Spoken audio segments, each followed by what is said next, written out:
My name is Elena. I'm an education intern here at Stratford, and today I'm going to be reading Charlotte's Web for you, chapters 6 and 7. And we are here with some of our kid goats right now, and they are currently being weaned off of mama. So we're just going to try to spend a little time with them today and read them a story.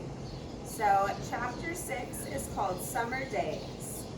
The early summer days on a farm are the happiest and fairest days of the year. Lilacs bloom and make the air sweet and then fade. Apple blossoms come with the lilacs, and the bees visit around among the apple trees. The days grow warm and soft. School ends and children have time to play and to fish for trouts in the brook. Avery often brought a trout home in his pocket, warm and stiff and ready to be fried for supper. Now that school is over, Fern visited the barn almost every day. To sit quietly on her stool, the animals treated her as an equal. The sheep lay calmly at her feet around the 1st of July. The workhorses were hitched to the mowing machine, and Mr. Zuckerman climbed into the seat and drove into the field. All morning you could hear the rattle of the machine as it went around and around, while the tall grass fell down behind the cutter bar in long green swatches. Next day, if there was no thunder shower, all hands would help rake and pitch and load, and the hay would be hauled to the barn in the high hay wagon, with Fern and Avery riding at the top of the load. Then the hay would be hoisted, sweet and warm, into the big loft until the whole barn seemed like a wonderful bed of timothy and clover. It was fine to jump in and perfect to hide in, and sometimes Avery would find a little grass snake in the hay and would add it to the other things in his pocket. Early summer days are a jubilee time for birds. In the fields, around the house, in the barn, in the woods, in the swamp, everywhere, love and songs and nests and eggs. From the edge of the woods, the white-throated sparrow, which must come all the way from Boston, calls, "Oh, Peabody, Peabody," on an apple bough. The phoebe teeters and wags its tail and says, "Phoebe, Phoebe." The song sparrow, who knows how brief and lovely life is, says, "Sweet, sweet, sweet interlude, sweet, sweet, sweet interlude." If you enter the barn, the swallows swoop down from their nests and scold. "Cheeky, cheeky," they say. In early summer, there are plenty of things for a child to eat and drink and suck and chew. Dandelion stems are full of milk. Clover heads are loaded with nectar. The Frigidaire is full of ice-cold drinks. Everywhere you look is light, even the little ball of spit on the weed stalk, if you poke it apart, has a green worm inside it. And on the other side of the leaf of the potato vine are the bright orange eggs of the potato bug. It was on a day in the early summer that the goose eggs hatched. This was an important event in the barn cellar. Fern was there, sitting on her stool when it happened, except for the goose herself. Charlotte was the first to know that the gooselings had at last arrived. The goose knew a day in advance that they were coming. She could hear their weak voices calling from inside the egg. She knew that they were in a desperately cramped position inside the shell and were most anxious to break through and get out. So she sat quite still and talked less than usual. When the first gosling poked its gray head through the goose's feathers and looked around, Charlotte spied it and made the announcement. "I am sure," she said, "that every one of us here will be gratified to learn that after 4 weeks of unremitting effort and patience on the part of our friend the goose, she has now arrived to show for it. The goslings have arrived. May I offer my sincere congratulations." "Thank you, thank you, thank you," said the goose, nodding and bowing shamelessly. "Thank you," said the gander. "Congratulations," shouted Wilbur. "How many goslings are there?" I can only see one. There are 7, said the goose. Fine, said Charlotte. 7 is a lucky number. Luck had nothing to do with this, said the goose. It was good management and hard work. At this point, Templeton showed his nose from the hiding place under Wilbur's trowel. He glanced at Fern, then crept cautiously toward the goose. Keeping close to the wall, everyone watched him, for he was not well liked, not trusted. Look, he began in a sharp voice, you say you have 7 goslings. There were 8 eggs. What happened to the other egg? Why didn't it hatch? It's a dud, I guess, said the goose. What are you going to do with it? Continued Templeton, his little round beady eyes fixed on the goose. You can have it, replied the goose. Roll it away and add it to the nasty collection of yours. Templeton had a habit of picking up unusual objects around the farm and storing them in his house. He saved everything. Certainly, said the gander. You may have the egg, but I'll tell you one thing, Templeton. If I ever catch you poking your ugly nose around our goslings, I'll give you the worst pounding a rat ever took. And the gander opened his strong wings and beat the air with them to show his power. He was strong and brave, but the truth is, both the goose and the gander were worried about Templeton, and with good reason.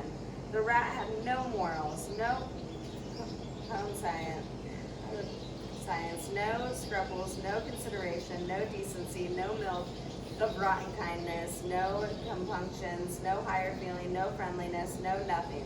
He would kill a gosling if he could get away with it. The goose knew that. Everybody knew that.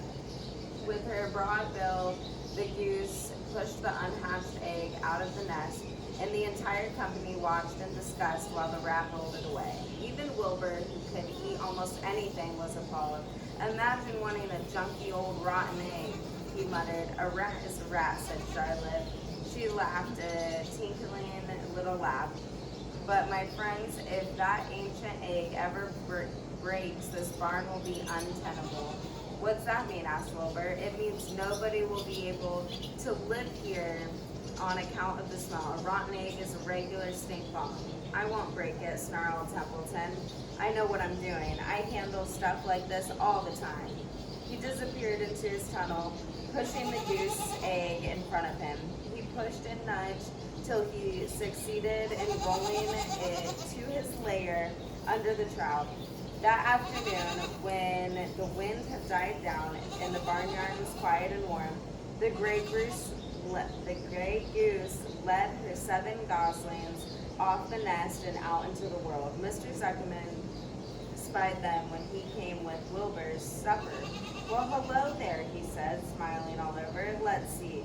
1, 2, 3, 4, 5, 6, 7. 7 baby geese. Now, isn't that lovely? Chapter 7. Bad news. Wilbur liked Charlotte better and better each day. Her campaign against insects seemed sensible and useful.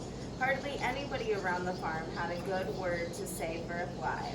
Flies spent their time pestering others. The cows hated them. The horses detested them. The sheep loathed them. Mr. and Mrs. Zuckerman were always complaining about them and putting up screens. Wilbur admired the way Charlotte managed. He was particularly glad that she always put her victim to sleep before eating it. It's real thoughtful of you to do that, Charlotte, he said. Yes, she replied in her sweet, musical tone. I always give them an anesthetic so they won't feel pain. It's a little service I throw in. As the days went by, Wilbur grew and grew. He ate 3 big meals a day. He spent long hours lying on his side, half asleep, dreaming pleasant dreams. He enjoyed good health and he gained a lot of weight. One afternoon, when Fern was sitting on her stool, the oldest sheep walked into the barn and stopped to pay a call to Wilbur. Hello, she said. It seems to me you're putting on weight. Yes, I am, replied Wilbur. At my age, it's a good idea to keep gaining. Just the same, I don't envy you, said the old sheep. You know why they're fattening you up, don't you? "No," said Wilbur. "Well, I don't like to spread bad news," said the sheep, "but they're fattening you up because they're going to kill you. That's why." "They're going to what?" screamed Wilbur. Fern grew rigid on her stool. "Kill you. Turn you into smoked bacon and ham," continued the old sheep. "Almost all young pigs get murdered by the farmers as soon as the real cold weather sets in. There's a regular conspiracy around here to kill you at Christmas time. Everybody is in the plot. Lurby, Zuckerman, even John Arbold." "Mr. Arbold?" sobbed Wilbur. "Fern's father?" "Certainly. When a pig is to be butchered, everybody helps. I'm an old sheep, and I see the same thing, same old business, year after year." Arbold arrives with his .22, shoots the... "Stop!" screamed Wilbur. "I don't want to die. Save me, somebody, save me." Fern was just about to jump up when a voice was heard. "Be quiet, Wilbur," said Charlotte, who had been listening to this awful conversation. "I can't be quiet," screamed Wilbur, racing up and down. "I don't want to be killed. I don't want to die. Is it true what the old sheep says, Charlotte? Is it true that they're going to kill me when the cold winter comes?" "Well," said the spider, plucking thoughtfully at her web, "the old sheep has been around this barn a long time. She has many a spring pig come and go. If she says they plan to kill you, I'm sure it's true. It's also the dirtiest trick I ever heard of. What people don't think of." Wilbur burst into tears. "I don't want to die," he moaned. "I want to stay alive right here in my comfortable manure pile with all my friends. I want to breathe the beautiful air and lie in the beautiful sun." "You're certainly making a beautiful noise," snapped the old sheep. "I don't want to die," screamed Wilbur, throwing himself to the ground. "You shall not die," said Charlotte briskly. "What, really?" cried Wilbur. "Who's going to save me?" "I am," said Charlotte. "How?" asked Wilbur. "That remains to be seen, but I am going to save you, and I want you to quiet down immediately. You're carrying on in a childish way. Stop your crying. I can't stand hysterics." And that is the end of chapter 7. Thank you guys so much for reading Charlotte's Web with us today. Come back next time for more.